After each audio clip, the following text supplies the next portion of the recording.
Hello my dear students, स्वागत करती हूँ आप सभी का आपके अपने यूट्यूब चैनल सितंबर सेल्फी चैनल पे। फ्रेंड्स, आज हम लोग पढ़ेंगे प्रसार शिक्षा के सिद्धांत।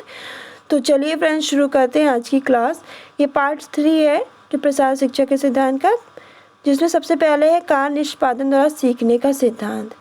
देखिए, कार्य निष्पादन द्वारा सीखने का यानी कार्य करके हम जो सीखते हैं, व्यक्ति स्वयं जो सीखता है वो। देखिए, व्यक्ति स्वयं कार्य करके जो सीखता है उसमें स्थायीपन होता है और उसमें वो व्यक्ति शीघ्र और अधिक मात्रा में सीख लेता है। प्रसार शिक्षण का व्यवहारिक पक्ष है ये जो आपका प्रसार शिक्षण का व्यवहारिक पक्ष है। अगर आप करके सीखोगे तो बहुत अच्छा रहता है, आप जल्दी जल्दी ज़्यादा ज्ञान अर्जित कर लोगे। कृषि की नवीन पद्धतियाँ, महिलाओं को पोषण संबंधी जानकारी आदि क्रिया निष्पादन द्वारा की जाती है, यानी कि कार्य करके सीख के की जाती है। इस पे प्रदर्शन पे अधिक बल दिया जाता है। अगर देखेंगे तो कि कैसे नवीन पद्धतियां हैं कृषि की और महिलाओं को पोषण संबंधी जानकारियाँ दी जाएंगी, इनको दिखाया जाएगा, तो इनमें क्या होगा, कार्य करने की, सीखने की क्षमता बढ़ेगी और जल्दी लोग ग्रहण करेंगे। किसी भी कार्यक्रम के प्रति लोगों के मन में विश्वास स्थापित करने का एक यही ढंग है।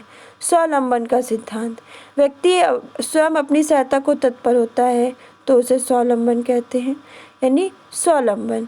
जब व्यक्ति अपनी स्वयं सहायता करने को तत्पर होता है, उसमें आत्मनिर्भरता, स्वावलंबन की भावना जागती है, उसे आगे बढ़ने की प्रेरणा प्रदान करती है। प्रसार शिक्षण का यही सिद्धांत है जो ग्रामीण को आत्मनिर्भर और स्वावलंबन बनाता है।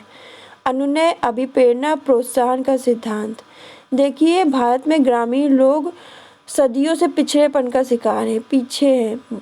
उनके जो रूढ़िवादी, परंपरावादी जो होते हैं, ऐसी मन स्थिति में किसी भी परिवर्तन की कल्पना क्या होती है, कठिन होती है। कोई भी व्यक्ति निश्चित स्वभाव के परिवेश में स्वयं को ढाल लेता है और फिर बदलाव में अपने आप को अच्छा कंफर्टेबल फील नहीं करता। यह जिद्दीपन ग्रामीण लोगों में अधिक देखने को मिलता है।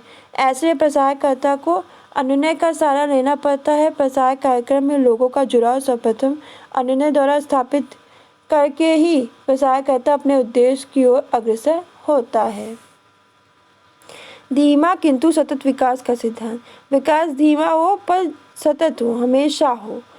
तेजी से आया हुआ परिवर्तन स्थायी समय के लिए नहीं होता है, वो थोड़े दिन के लिए होता है, पर जो धीरे धीरे परिवर्तन होता है वो स्थायी समय के लिए होता है। कोई भी चीज़ आप तेज़ी से कर लो, जोश में इंसान कर लेता है, फिर ठंडा हो जाता है। धीरे धीरे कंटिन्यू करते रहो, वो काम हमारा जल्दी और अच्छा रहता है।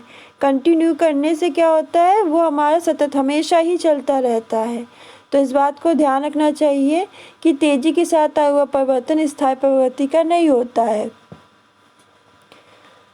पर शीघ्रता के साथ संपन्न कार्यक्रम का भविष्य भी क्या होता है, संदिग्ध होता है। प्रसार कार्य का सिद्धांत है कि विकास की गति चाहे धीमे हो पर हमेशा चलनी चाहिए और इस बात को ध्यान में रखना चाहिए। कार्यक्रम में किसी बात की जल्दीबाजी नहीं करनी चाहिए।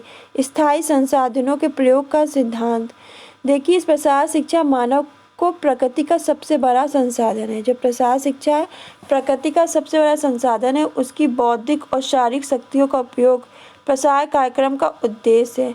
गांव की युवा शक्ति का उपयोग खेती के अतिरिक्त सड़क निर्माण, भवन निर्माण, बाल शिक्षण, पौध शिक्षण, स्वास्थ्य केंद्र के रखरखाव में किया जा सकता है। लघु उद्योग में लगा के उनकी आय के साधनों का विस्तार किया जा सकता है। ग्रामीण महिलाओं भी लघु उद्योग में सहयोग प्रदान करते हैं। आंगनबाड़ी केंद्र में जाकर बाल कल्याण, स्वास्थ्य रक्षा, स्वच्छता आदि से संबंधित जानकारी प्राप्त कर सकते हैं। साक्षर महिलाएं, अन्य महिलाएं बच्चों को शिक्षित कर सकती हैं। प्रसार कार्यकर्ता युवाओं को की शक्ति से मेला, प्रदर्शनी आदि का आयोजन करके अपने कार्यक्रमों की जानकारी लोगों तक पहुंचा सकते हैं।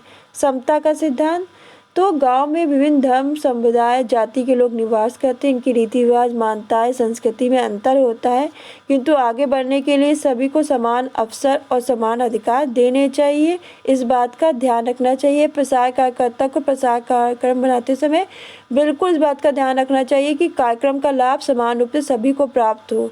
ये ना हो किसी को ज़्यादा किसी को कम। स्थानीय संगठनों के सहयोग का सिद्धांत।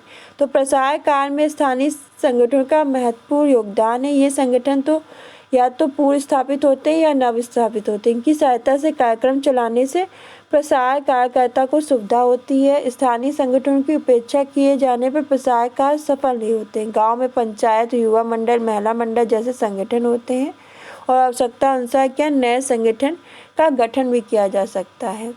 व्यावहारिक विज्ञान व तकनीकी का सिद्धांत। व्यावहारिक विज्ञान और तकनीकी का सिद्धांत। तो देखिए, प्रसार शिक्षण का एक व्यवहारिक शिक्षण है। प्रसार शिक्षण एक व्यवहारिक शिक्षण है। अनुसंधानों में कृषि संबंधी जो प्रयोग व अनुसंधान होते हैं उनकी सफलता का परीक्षण खेतों में ही होता है। ग्रामीण जीवन में विभिन्न क्षेत्रों के विभिन्न व्यवहारिक विज्ञान तकनीक अपना योगदान प्रदान करते हैं, चाहे वह उन्नत किस्म का चूल्हा हो या मुर्गी पालन या अनाज भंडारण क्यों ना हो। निरपेक्षता व तटस्थता का सिद्धांत। देखिए, प्रसार कार्य की प्रकृति प्रजातांत्रिक है। इसमें क्या हर वर्ग, हर जाति, समुदाय, धर्म, दल, संगठन के लोगों को सम्मिलित किया जाता है, उनका सहयोग प्राप्त किया जाता है। प्रसार कार्य में सभी को समान महत्व दिया जाता है। ये नहीं किसी को ज़्यादा महत्व दे रहे हैं, किसी को कम महत्व दे रहे हैं, ऐसा नहीं है।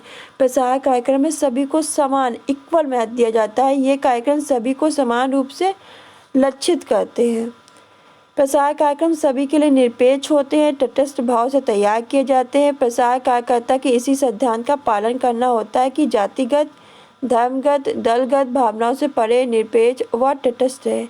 किसी व्यक्ति समुदाय में ना तो आवश्यकता से अधिक रुचि दिखानी चाहिए और ना ही ज़्यादा कटुता दिखानी चाहिए। प्रसार कार्य सभी की हितों की रक्षा करता है। इससे लाभ होना सभी का अधिकार है और इस बात के लिए प्रसार कार्यकर्ताओं को हमेशा सचेत रहना चाहिए। प्रजातंत्र और विज्ञान का सिद्धांत। देखिए, प्रजातंत्र में विचार की स्वतंत्रता, वैज्ञानिकों की पक्षपात रहित स्वउद्देश्य बहुत समस्या के समाधान में जो तथ्य प्रयुक्त किए जाते हैं विज्ञान खोज पर ही निर्भर करते हैं। तथ्यों को लोगों के सामने रखने पर उसे स्वीकारने अस्वीकारने के लिए स्वतंत्र होते हैं। प्रसार का उद्देश्य खोज का परिणाम ग्रामीणों तक पहुंचाना है। प्रसार का जो उद्देश्य है, मोटिव है, जो खोज का परिणाम है, वो ग्रामीणों तक पहुंचाना है, उनकी आवश्यकता पूर्ण करने में उनके संबंध को बताना है। कृषि विज्ञान एक पक्षी प्रक्रिया नहीं है। यह खोज के परिणाम कृषक तक ले जाती है। लोगों की समस्या वैज्ञानिकों तक खोज परीक्षण जिससे आवश्यक सुझाव ज्ञात किया जा सके पहुंचाती है। इसके अतिरिक्त अन्य 4 मुख्य सिद्धांत हैं जो प्रसार कार्य निर्भर करता है, जिन पर प्रसार कार्य जो है वो निर्भर करता है। पहला सिद्धांत है प्रजातंत्र में नागरिक प्रमुख होता है। प्रजातंत्र में जो नागरिक है वो प्रमुख होता है। घर सभ्यता की मौलिक इकाई है। परिवार मानव जगत का प्रथम प्रशिक्षण समूह है। सुविधा और साधनों से युक्त औसतन भूमि प्रदत्त होनी चाहिए। सुविधा और जो साधनों से जो भूमि भरी होती है वो प्रदत्त होनी चाहिए। इस बात को ध्यान में रखना चाहिए। तो ये थे कुछ सिद्धांत प्रसार कार्य के। तो फ्रेंड्स, इसी के साथ ये क्लास फिनिश होती है। ये आपके प्रसार शिक्षा के या प्रसार विस्तार शिक्षा के सिद्धांत थे, पार्ट 3। इसी के साथ आपका प्रसार शिक्षा या विस्तार शिक्षा के सिद्धांत का टॉपिक फिनिश होता है। नेक्स्ट क्लास में नेक्स्ट टॉपिक के साथ मिलते हैं।